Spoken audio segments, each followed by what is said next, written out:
नमस्कार, बहुत बहुत स्वागत है आप सभी का। आप देख रहे हैं कहानी कुर्सी की और मैं हूं सौरभ शर्मा आपके साथ। इस वक्त देश की सबसे बड़ी खबर है, 17 दिनों तक मौत को मात देकर 41 हमारे मजदूर श्रमजीवी भाई खुली हवा में सांस ले रहे हैं। उनके रेस्क्यू ऑपरेशन की कहानी, उनकी जीवटता की कहानी, 17 दिन कैसे एक गुफा के अंदर उन्होंने बिताए, कैसे ये 41 श्रमजीवी एक साथ एक दूसरे का हाथ बांधे खड़े रहे और 17 दिन बाद तक इन्होंने अपना आपा नहीं खोया, आत्मविश्वास नहीं खोया और अब पूरा देश इनकी जांबाजी को सलाम कर रहा है। इनके घरों पर अब दिवाली बनाई जा रही है। कल देर रात रेस्क्यू किए जाने के बाद सभी मजदूरों को सिलक्यारी के नजदीकी अस्पताल में पहले भर्ती कराया गया था। ये सब लोग पूरी तरीके से फिट हैं, कोई दिक्कत नहीं है, समस्या नहीं है, लेकिन प्रोटोकॉल की वजह से इन्हें अब एम्स ऋषिकेश शिफ्ट किया जा रहा है।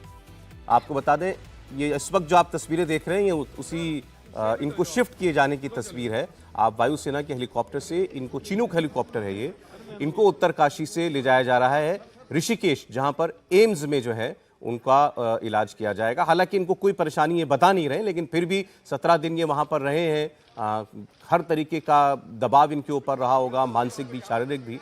तो उस स्थिति को देखते हुए इनको मॉनिटर किया जाएगा अगले कुछ घंटों के लिए, तो उसके लिए इनको एम्स में शिफ्ट किया गया। इस वक्त ये लाइव तस्वीरें आप देख रहे हैं जब इनको ले जाया जा रहा है, उत्तरकाशी से एम्स ले जाया जा रहा है। और इसमें भी आप देखिए एक संदेश ये है कि किसी भी किस्म की कोई कसर, कोई कमी नहीं छोड़ी जा रही।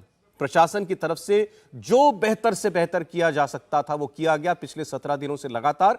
पहले इनको रेस्क्यू करने के लिए और अब इनकी ट्रीटमेंट के लिए अगर किसी को किसी किस्म की भी जरूरत पड़ती है तो, क्योंकि कई बार जब आप ऐसी परिस्थितियों में आप घिरे होते हैं जहां बहुत संकट होता है, तो कई बार उसके बाद आपको दिक्कत होती है, जिसको हम कहते हैं पोस्ट ट्रॉमा स्ट्रेस। तो वैसी कोई परिस्थिति इनके सामने ना आ जाए, ये इस बात का ख्याल रखा जा रहा है और उत्तरकाशी से इनको एयरलिफ्ट करके अब एम्स ले जाया जा रहा है। और इससे पहले प्रधानमंत्री ने भी इन श्रमजीवियों से कल बात की है, कल देर रात बात की है, जब इनका पहले चेकअप हो गया और डॉक्टर्स ने ये कहा कि इनको कोई परेशानी नहीं दिखाई दे रही है। उसके बाद प्रधानमंत्री ने इनसे बात की थी टेलीफोन पर, उसकी तस्वीरें आप देख रहे हैं इस वक्त। ये बातचीत हम आपको थोड़ी देर में दिखाने जा रहे हैं कि 17 दिन तक ये कैसे सुरंग में रहे, कैसे इन तक मदद पहुंची, शुरुआत में कैसे खाने पीने का इंतजाम इनके लिए किया गया, इनकी बातचीत जो है, जो बाहर टीम थी उनके साथ कैसे संभव हो पाई, इनके परिवारजनों से कैसे बातचीत हुई, अंदर ये लोग करते क्या थे। 17 दिन जहां पर आप एक एक पल काट रहे हैं कि अब कब हमें बचाया जाएगा, कब हम तक कोई पहुंचेगा, और कोई ये कह नहीं सकता था दावे से कि इसमें कितना वक्त लगेगा। तो आप समझ सकते हैं इनके ऊपर क्या बीत रही होगी। 1 दिन, 2 दिन, 3 दिन, कई बार हौसला बिल्कुल जवाब दे जाता होगा। उस परिस्थिति में ये लोग क्या करते थे। खासतौर पर 2-3 लोग वहां पर ऐसे थे जिन्होंने इन 41 लोगों के बीच में से लीडरशिप क्वालिटीज दिखाई। उन्होंने बाकी साथियों का मनोबल बनाए रखा, किसी न किसी एक्टिविटी में इनको इंगेज रखा, ताकि कोई ऐसा ख्याल इनके मन में ना आए जिससे ये किसी अवसाद में ये लोग जाने लगे या हौसला खोने लगे, या क्या पता न जाने हमारा होगा क्या, हम लोग बाहर निकल पाएंगे या नहीं निकल पाएंगे। उन तमाम लोगों से प्रधानमंत्री नरेंद्र मोदी ने बातचीत की है। तो पहले आपको एक व्यक्ति जो अंदर थे, जिन्होंने बहुत अपने साथियों का ख्याल रखा, इनका नाम है सबा अहमद। इनका नाम आप लगातार सुनते रहे होंगे जब वहां से हम लोग खबरें आपको बता रहे थे रेस्क्यू ऑपरेशन की। तो सबा अहमद से प्रधानमंत्री नरेंद्र मोदी की बातचीत और प्रधानमंत्री ने कैसे अपनी बातचीत की शुरुआत की इन सारे 41 श्रमजीवियों से, आप देखिए। ये केदारनाथ बाबा की, बद्रीनाथ भगवान की कृपा रही कि हम सब कुशल आप लोग आए हैं, और 16-17 दिन समय कम नहीं होता है। आप लोगों ने बहुत बड़ी हिम्मत दिखाई। मैं लगातार जानकारियां लेते रहता था, मुख्यमंत्री जी से भी लगातार संपर्क में रहता था, मेरे पीएमओ के भी अफसर वहां आकर के बैठे थे। सर हम लोग 41 मेंबर्स थे सर, और सब अदर स्टेट से सर, लेकिन ऐसी कोई बात नहीं, हम लोग सब भाई के जैसा रहते थे सर। किसी को भी कुछ हो तो हम लोग एक साथ रहते थे, कुछ भी प्रॉब्लम होने से कोई दिक्कत नहीं था। खाना आता था, खाना भी सब मिलजुल के बांट के सब एक जगह पे हम लोग खाते थे सर। और हम सर सबसे शुक्रिया अदा करेंगे सर उत्तराखंड सरकार की सर, जिसने हमारे साथ इतना अच्छा व्यवहार किया सर। और हमारे माननीय मुख्यमंत्री धामी साहब हमसे बराबर कांटेक्ट करते थे सर, उनका भी बहुत बहुत शुक्रिया अदा करेंगे सर। वो हम लोग का बराबर हाल चाल लेते थे सर, फोन करते थे।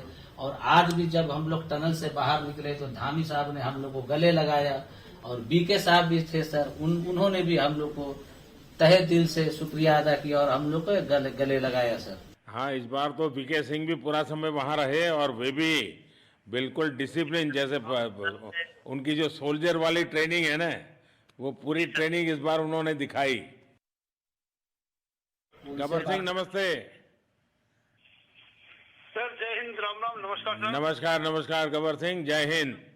देखो गब्बर सिंह, मैं तुम्हें तो विशेष रूप से बधाई देता हूं, क्योंकि मुझे डेली रिपोर्ट हमारे मुख्यमंत्री जी बताते थे कि आप दोनों ने जो लीडरशिप दी और जो टीम स्पिरिट दिखाया, मुझे तो लगता है शायद कभी किसी यूनिवर्सिटी को एक केस स्टडी तैयार करना पड़ेगा कि गब्बर सिंह नेगी गांव का व्यक्ति, उसमें वो कौन सी लीडरशिप क्वालिटी है कि इससे संकट के समय में भी अपनी पूरी टीम को संभाला।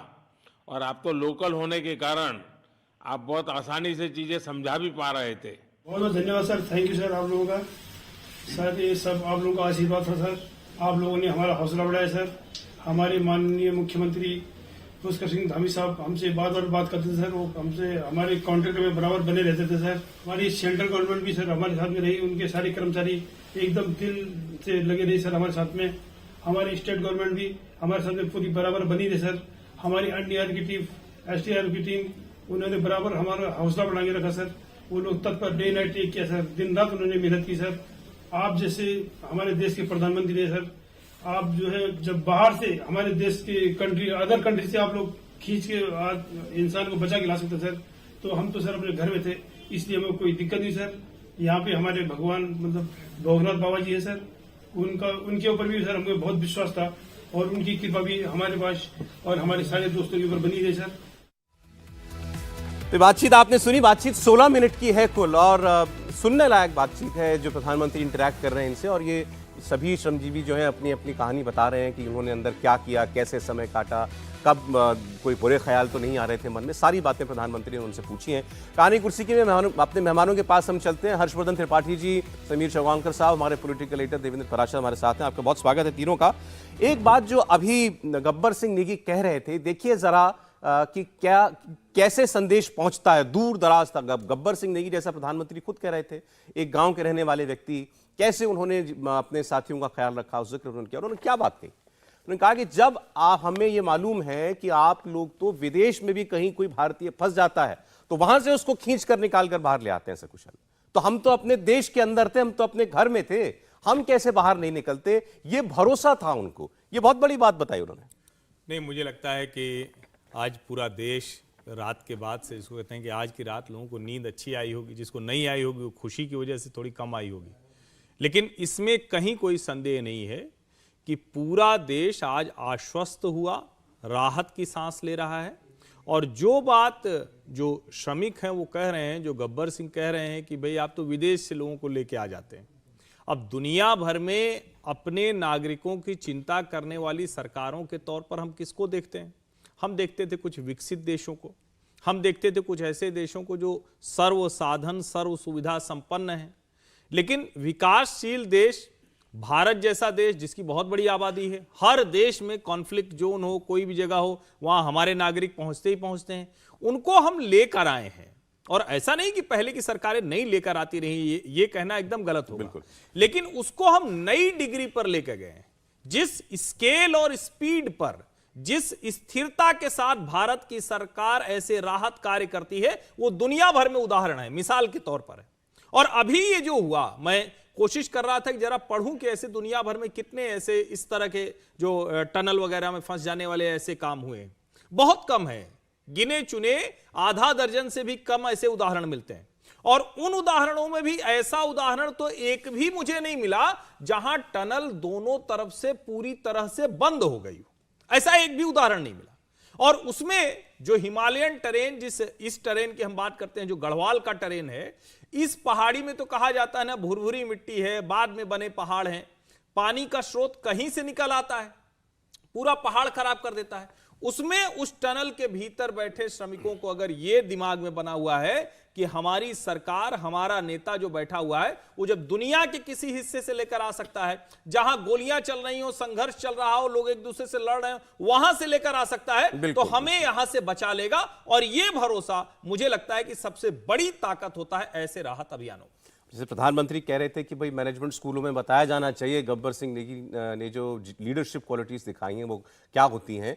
ऐसे ही अगर आप इस पूरे रेस्क्यू ऑपरेशन का शुरुआत से अंत तक, हमारे सभी साथी और देवेंद्र तो खासकर बिल्कुल जुड़े रहे हैं कि क्या क्या संकट आया, कैसे उससे पार पाया गया, तो आप पाएंगे कैसे कई प्लान्स पर एक साथ काम हो रहा था। एक प्लान नहीं चले तो दूसरे प्लान की तैयारी थी और अंत तक उस पर काम चलता रहा। ऐसा नहीं कि आपको लगने लगा कि भाई अच्छा यहां हम सामने से पहाड़ को काट काट कर बढ़ते जा रहे हैं तो अब कहीं और काम करने की जरूरत नहीं है। पैरेलली आप दूसरी सुरंग पर भी काम कर रहे थे लगातार, और अगर भगवान ना करे कुछ भी इसमें गड़बड़ हो जाती तो फिर आपके पास plan A, plan B, plan C सब तैयार था। तो ये भी बड़ा बताया जाना चाहिए कि कैसे ये रेस्क्यू ऑपरेशन हुआ। ये भी अपने आप में रेस्क्यू मैनेजमेंट का एक बहुत बड़ा पार्ट है। देवेंद्र। बिल्कुल साहब, इसमें कोई दो राय नहीं है और मैं हमेशा इस बात को कहता हूँ कि कोई भी आपदा है, खासतौर पर जैसे कोरोना की जब आपदा आई थी, तो मेरा ये मानना था और दुनिया के दूसरे देशों के उदाहरण देख के जब मैंने ट्रैवल भी किया वहाँ पे ये समझ में आया कि भारत के लोगों को शुक्र मनाना चाहिए कि वैसी आपदा जब आई थी तो भारत के प्रधानमंत्री नरेंद्र मोदी थे, नहीं तो न जाने क्या हश्र हुआ होता। इस आपदा के केस को भी अगर आप देखें सौरभ और इसके स्केल को देखें तब समझ में आएगा। जैसे इसमें जितनी मिनिस्ट्री इन्वॉल्व थी सौरभ, उसमें 6 से 7 मिनिस्ट्री इन्वॉल्व थी। Surface transport ministry, power ministry, railway, defence ministry, और इन सब मिनिस्ट्री के कामकाज को देखें तो हम सभी जानते हैं कि सरकारी लाल फीताशाही किस प्रकार से रोड़े अटकाती है किसी भी काम में। दूसरी बड़ी समस्या ये थी कि सरकार का एक भी पैसा अगर आप खर्च करते हैं तो उस खर्च करने की एक प्रक्रिया होती है। ऐसा नहीं है कि अगर विदेश से मशीन मंगाना है तो आपने सीधे कह दिया इतने पैसे दे दो और मशीन आ जाएगा। उस अड़चन को कैसे दूर किया जाना है, क्योंकि सब कुछ ऑन पेपर होता है, वर्बली तो कुछ होता ही नहीं है सरकार में एक भी पैसे पे। इसमें पीएम मोदी ने सबसे पहला ये काम किया कि क्योंकि नोडल मिनिस्ट्री ये काम था सरफेस ट्रांसपोर्ट मिनिस्ट्री का, तो उनके जो सेक्रेटरी हैं अनुराग जैन, जो कि पहले पीएमओ में ज्वाइंट सेक्रेटरी हुआ करते थे, मध्य प्रदेश कैडर का IAS ऑफिसर है, बहुत काबिल अधिकारी हैं, वो अभी सेक्रेटरी है सरफेस ट्रांसपोर्ट मिनिस्ट्री। उनकी अध्यक्षता में इन सारी मिनिस्ट्री जिनका मैंने नाम बताया, उनके सचिवों की एक टीम बनाई गई। वो टीम लगातार 24/7 कांटेक्ट में रहती थी। ऐसा नहीं था कि 2 दिन में 3 दिन में एक बैठक आपको करना है, वो हमेशा से हर एक अपडेट पर नजर रख रहे थे। उसका फायदा ये हो रहा था कि एक तो जो कोऑर्डिनेशन में समस्या होती है वो नहीं हो रही थी, दूसरी चीज की एक का कोई अगर एक्सपर्टाइज है, जैसे रेलवे ऐसे कामों में माहिर है, कोंकण रेलवे का उदाहरण हम लोग जानते हैं, तो उनकी जहां एक्सपर्टाइज है वो बताते थे। ONGC वाले का जहां एक्सपर्टाइज था पेट्रोलियम मिनिस्ट्री का, वो अपना काम बताते थे। तो अलग अलग विकल्प आपके साथ एक साथ ही टेबल पर आते थे। तीसरी चीज पीएम मोदी ने यह कहा था कि दुनिया में जहां भी इसके जो एक्सपर्ट हैं उनको तुरंत कांटेक्ट करें और उन्हें लेके आए। उसका उदाहरण भी हमने देखा कि किस प्रकार से उनको लाया गया। और यहाँ पे फिर सौरभ वही समस्या है कि अगर आप लेकर आ रहे हैं कितने पैसे, उसका भुगतान का तरीका क्या होगा, कैसे आएगा, कैसे। अच्छा, इस बाधा को दूर करने के लिए ये कहा गया कि जो CSR होती है यानी कि कॉर्पोरेट सोशल रिस्पॉन्सिबिलिटी के तहत उन सारी एजेंसीज को ये बोला जाए कि उसके तहत आप अपना खर्च भी मेंटेन करें। दूसरी तरफ उत्तराखंड सरकार की अगर बात करें, उसमें आपको दिलचस्प चीज जानने को मिलेगा कि जब उत्तराखंड के मुख्यमंत्री पुष्कर सिंह धामी से पीएम मोदी डेली बात करते थे, तो शुरू की बातचीत में ही उन्होंने उत्तराखंड के मुख्यमंत्री को ये कहा था कि वहाँ पर VIP मूवमेंट कम से कम होना चाहिए, क्योंकि जैसे ही VIP मूवमेंट होगा, जो मशीनरी है वो प्रोटोकॉल के तहत उस VIP के साथ इन्वॉल्व हो जाएगी और फिर जिन लोगों की मदद की जानी है उसमें समस्या आएगी। दूसरी चीज पीएम मोदी ने कहा था उत्तराखंड के CM को कि जो परिवार वाले वहाँ पे पहुँच रहे हैं, उन परिवार वालों का आपको कैसे ध्यान रखना है, इसकी चिंता की जानी चाहिए। तीसरी चीज जो कि सबसे बड़ी समस्या थी कि उन मजदूरों का हौसला ना टूट जाए, इसके लिए आप लगातार संपर्क में रहें। उत्तराखंड के CM लगातार ये काम कर रहे थे। और जो चौथी और दिलचस्प चीज आपको सर जानने को मिलेगी कि जिस दिन वो ऑगर मशीन टूटा 48 मीटर के बाद, बिल्कुल उस दिन जितने अधिकारी थे एक झटके में वो एकदम से निराश हो गए थे और उनको ऐसा लगा कि इतनी सारी मेहनत और अब सब कुछ खत्म हो गया, और वो एक निराशा आई थी। वहां पर पॉलिटिकल क्लास की जरूरत होती है, क्योंकि पॉलिटिकल क्लास की अगर बात करें तो ऐसे क्राइसिस के मौके पे भी वो कम से कम हौसला दिखाने की हिम्मत रखते हैं, वो बोलते हैं इस बात को। वहां पर उत्तराखंड के मुख्यमंत्री ने ये बोला कि इसमें कोई मसला नहीं है, अगर ये समस्या आई है तो इसको भी हम लोग सॉल्व कर लेंगे, आप लोग बिल्कुल निराश ना हो, पीएम मोदी का आशीर्वाद हम लोग के साथ है। और वो जो छोटा सा संबोधन था लगभग 10-12 मिनट का, उसके बाद इन अधिकारियों के अंदर फिर से जोश आया और फिर से उसी उत्साह में वो लगे रहे। और जिस लेवल की प्लानिंग थी सौरभ, जैसे कि आपने पहले बताया कि प्लान ए हॉरिजॉन्टल फेल हो रहा है तो वर्टिकल में भी 3 से 4 तरीके, मतलब हर वो ऑप्शन जिनके मार्फत उन मजदूरों को बचाया जा सकता था उसका इस्तेमाल किया गया। और यहाँ पर फिर वही बात होती है कि अगर क्राइसिस आए, ईश्वर ना करे क्राइसिस आए, लेकिन अगर क्राइसिस आ ही जाती है तो गनीमत है कि देश में प्रधानमंत्री ऐसे हैं। बिल्कुल बिल्कुल। बातचीत तो जैसे मैंने आपको बताया 16 मिनट की बातचीत थी प्रधानमंत्री की इन श्रमिकों के साथ। तो कुछ और मजदूरों से जो उन्होंने बात की है वो मैं आपको दिखाऊं, फिर हम लोग आगे चर्चा करेंगे। आपने बहुत संभाला, लेकिन मैं सबसे एक और बात भी कहना चाहूंगा। आपको शायद अंदाज नहीं होगा, आपके परिवार के सब लोग बहुत दुखी थे, स्वाभाविक थी। पूरा देश 140 करोड़ देश के लोगों को चिंता थी और सुबह शाम जो भी मिलता था तो मुझे यही पूछता था कि मोदी जी क्या खबर है, ये कब निकलेंगे, क्या होगा। सामान्य नागरिक भी मेरे से ये सवाल पहले पूछता था। और लेकिन मैंने देखा कि आपके सब परिवारजनों ने, सामान्य रूप से मैंने देखा है कि जब भी ऐसे संकट आता है तो परिवार के लोग बहुत ही गुस्सा करते हैं, परिवार के लोग बहुत ही, और चिंता और बढ़ जाती है।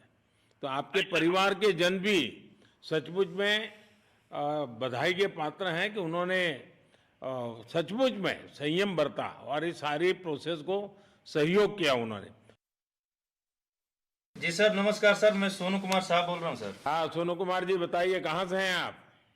मैं सर बिहार से हूँ सर। कहाँ से? बिहार में छपरा जिला से हूँ सर। छपरा से हैं, अच्छा। ये बताइए।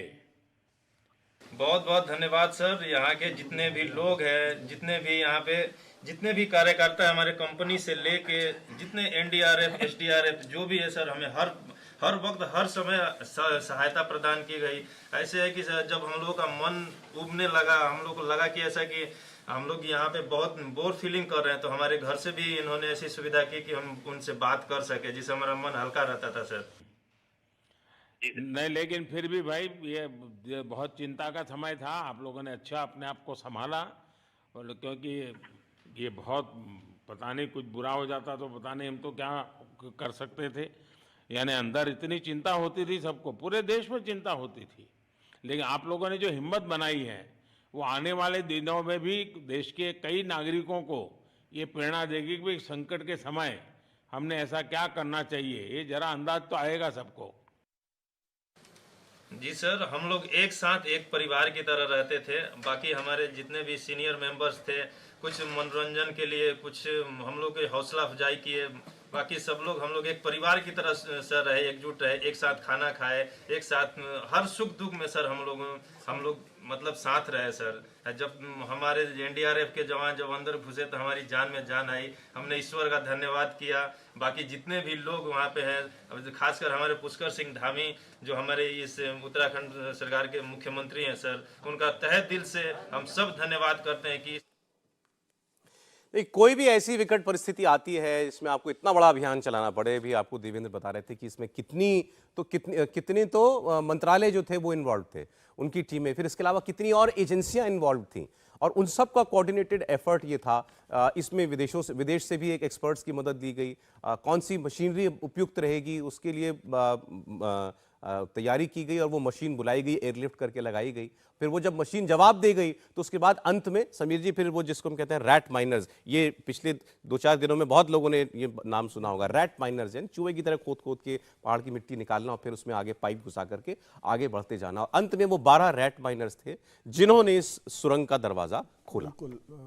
देवेंद्र ने बहुत डिटेल में बता दिया इसमें, लेकिन मैं एक बात बताना चाहता हूँ कि 400 घंटे का जो आपदा का और संघर्ष का समय था, जिस दिन ये घटना घटी थी उसी दिन पीके मिश्रा का सबसे पहला फोन अनुराग जैन के पास गया था और उन्होंने कहा था कि इसके लिए क्या प्लान कर रही है मुझे पूरा बताइए। और आप देखिए, रोज सुबह 2 घंटा और रात को 2 घंटा, मतलब 11 और 12 बजे रात को पीके मिश्रा खुद बैठते थे, सीएम से बात करते थे, वहाँ अधिकारियों से बात करते थे, वो पूरा मॉनिटरिंग कर रहे थे कि इनको निकालने के लिए सरकार किस तरीके से काम कर रही है, कौन कौन सी एजेंसियां इन्वॉल्व में, कितने ऑप्शंस पे काम करे जा रहे, कौन कौन से विकल्प उपलब्ध है, बाहर से क्या सुविधाएं चाहिए, दिल्ली से क्या भिजवाना है।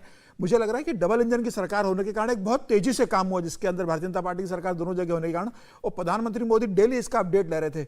अनुराग जैन के इसके अंदर एक बड़ी भूमिका रही थी, जो लगातार वहां पर डेरा डाल कर रहे। आप देखिए वीके सिंह गए, गडकरी जी गए, उसके अंदर वहां पर सारे अधिकारी गए, भास्कर कुलबे जो सलाहकार उत्तर पीएमओ में थे वो वहां लगातार रहे, पीके मिश्रा खुद गए, उन्होंने मजदूरों से बात की, मुख्यमंत्री ने मजदूरों से बात की, उनकी हिम्मत बनाई। मेरा कहना है इसमें एनडीआरएफ, एसडीआरएफ और जितनी एजेंसियां इन्वॉल्व थी, उन्होंने जिस तरीके से वहां पर काम किया और इनका हौसला बढ़ा के रखा, एक कर्मवीरों का हौसला बढ़ाने में भूमिका निभाई, और उनका धैर्य मजदूरों का कि इतने दिन 18 दिन अंदर रहे 41 मजदूर, उनका धैर्य बना रहा है, एक टीम के रूप में वहां पर रहे।